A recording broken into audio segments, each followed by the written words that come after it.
सुस्वागतम। सभी का स्वागत और सभी को प्रणाम। हम चरक संहिता सिद्धि स्थान का प्रथम अध्याय पढ़ रहे हैं और उसके 14 श्लोक कल तक हो गए हैं। कल हमने वो जो मानी की परीक्षा, लैंगिक परीक्षा, वेगी की परीक्षा, इसके बारे में पढ़ा है और आज आगे का विषय है श्लोक 13 और 14 कल हो गए हैं। आज उसमें से जो विषय जो रह गया है उसका विवेचन हम करने वाले हैं।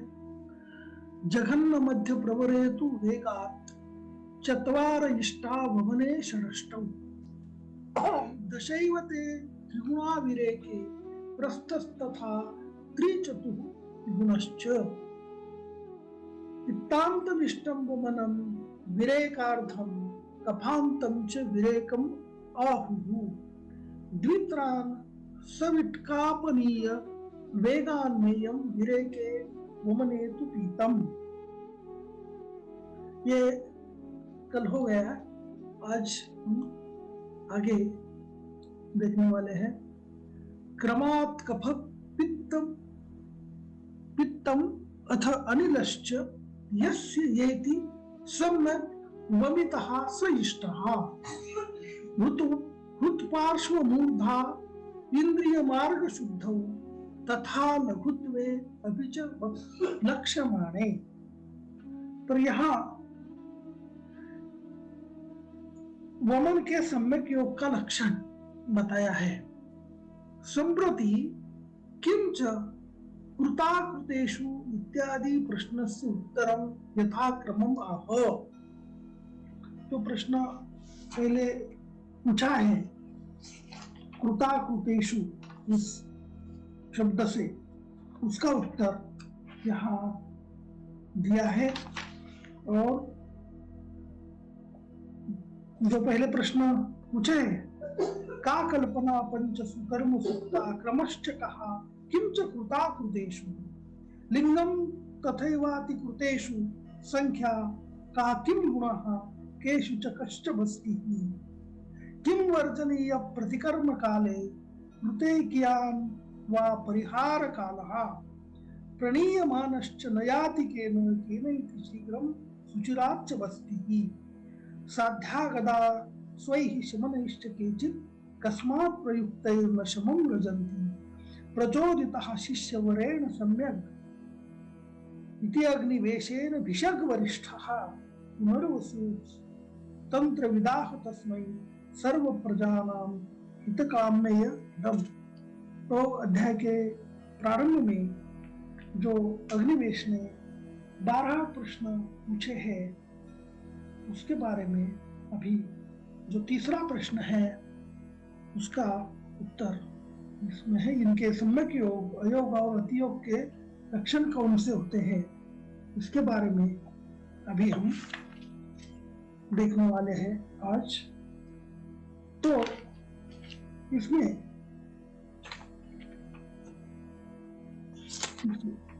श्लोक के बारे में क्रमात् कफः पित्तम अथानिलश्च यस्यैति सम्यक् वमितः स इष्टः।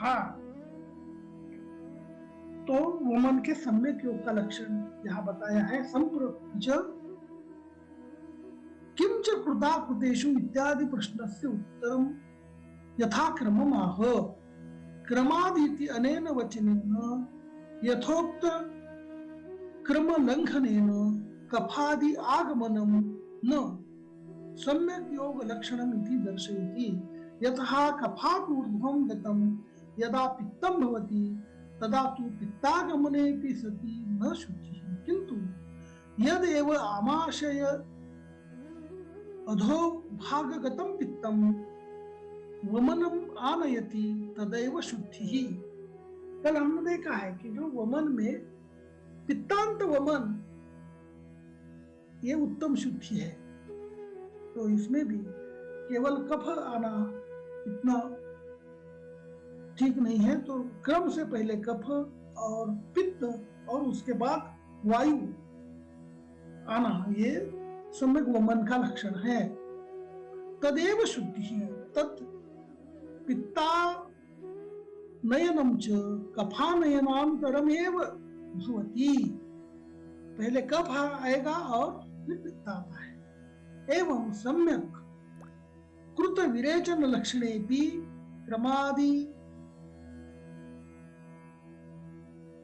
क्रमादि इति पदस्य अर्थो व्याख्येयः। विरेचन सम्यक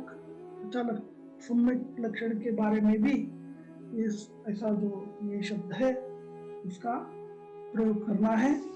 तो वमन कारक औषध के पीने के बाद जब क्रम से सबसे पहले कफ निकलता है, फिर पित्त निकलता है और फिर वायु निकलती है तथा रोगी के हृदय, पार्श्व, शिर एवं इंद्रियों के मार्गों की शुद्धि और शरीर में हल्कापन आ जाता है।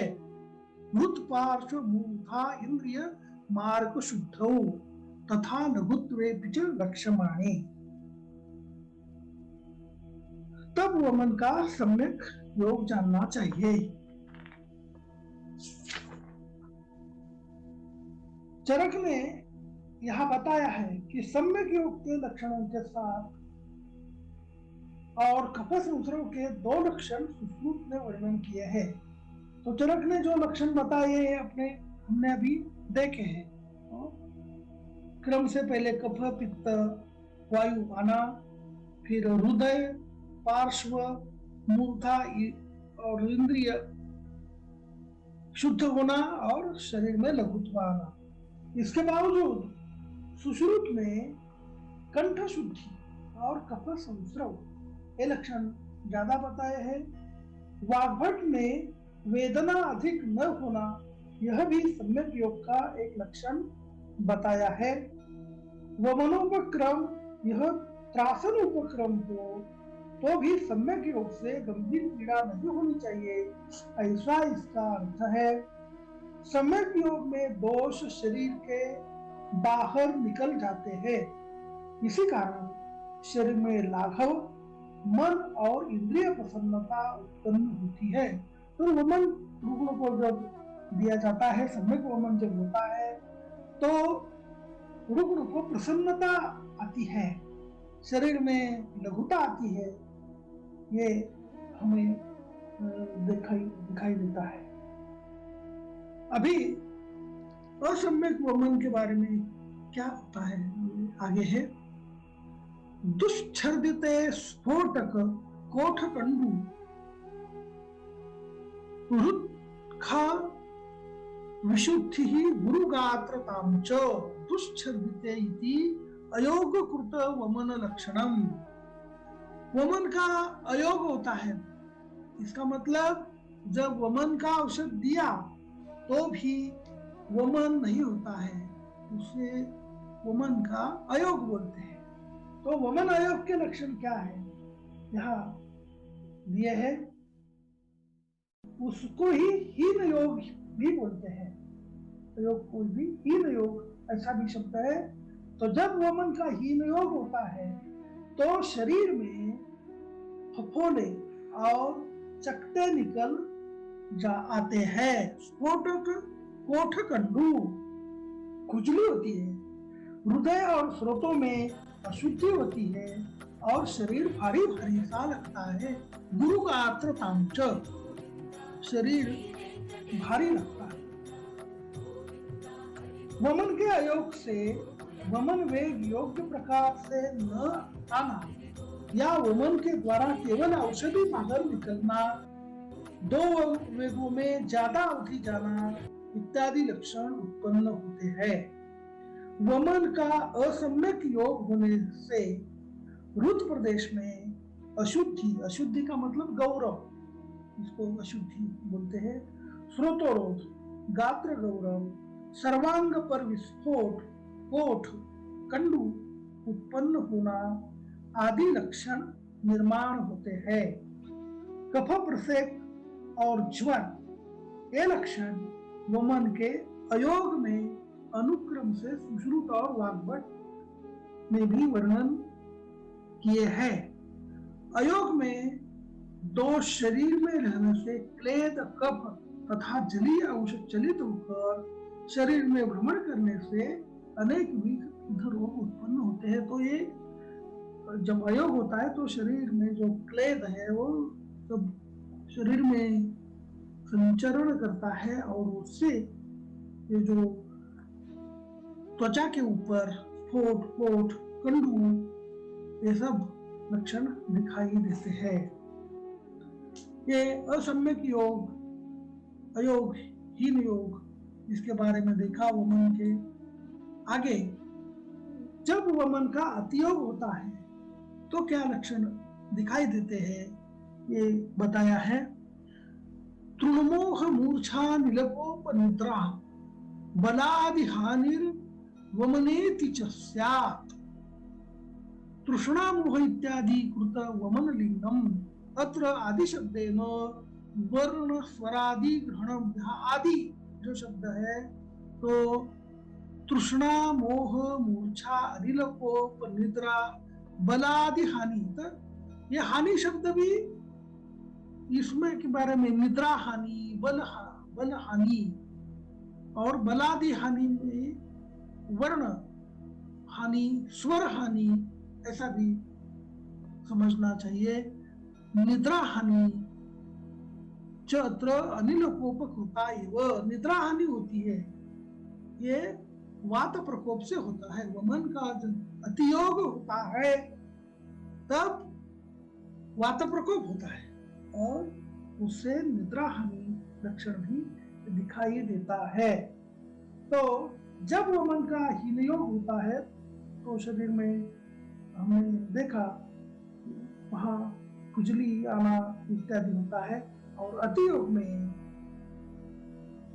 तृष्णाधिक्य, मोह, मूर्छा, वायु का प्रकोप, निद्रा का नाश और बलनाश, बलादि हानि, बलनाश होना, दौर्बल्य आदि लक्षण होते हैं। वमन का अतियोग होने से वामित द्रव्य सफेद, सरक्त और चंद्रिका युक्त होता है। तृष्णाधिक्य, मोह, मूर्छा ये लक्षण उत्पन्न होते हैं। आप्य धातु, जो शरीर में जो जलीय धातु है उसको आप्य धातु, और कई बार जीव रक्त अधिक प्रमाण में शरीर के बाहर निकलने से धातु क्षय जन्य वात प्रकोप होता है। इसी कारण बल हानि और निद्रानाश निर्माण होता है। चरक ने वर्णन किए इन लक्षणों को सुश्रुत ने अनेक लक्षणों की जोड़ दी है। सुश्रुत ने बताया है रुत पीड़ा, कंठ पीड़ा, पित्ताति योग, ये लक्षण सुश्रुत ने अधिक बताया है। और वाग्भट ने अतियोग का वर्णन करते समय सर्वांग दाह और जीव रक्त के अतिस्राव के कारण मृत्यु आने की शक्यता, ये दो अत्यंत महत्व के लक्षण बताए हैं। कई वैद्यों ने वमन का अतियोग से, अनेक वैद्य लोगों के रुग्णालय में वमन से मृत्यु होने वाले भी कुछ उदाहरण हमने देखे हैं। तो वमन का अतियोग नहीं होना चाहिए, इसका वैद्य ने हमेशा चिंतन करना चाहिए। तो अतिवमन में उत्पन्न होने वाले सभी लक्षण ये आप्य धातु क्षय और रक्तातिस्राव के कारण वात प्रकोप होकर उत्पन्न होते हैं, यही स्पष्ट है। तो वमन के सम्यक लक्षण और वमन के अयोग के लक्षण और वमन के अतियोग के लक्षण हमने अभी देखे हैं। अभी आगे के श्लोक में विरेचन का सम्यक योग का लक्षण पहले बताया है।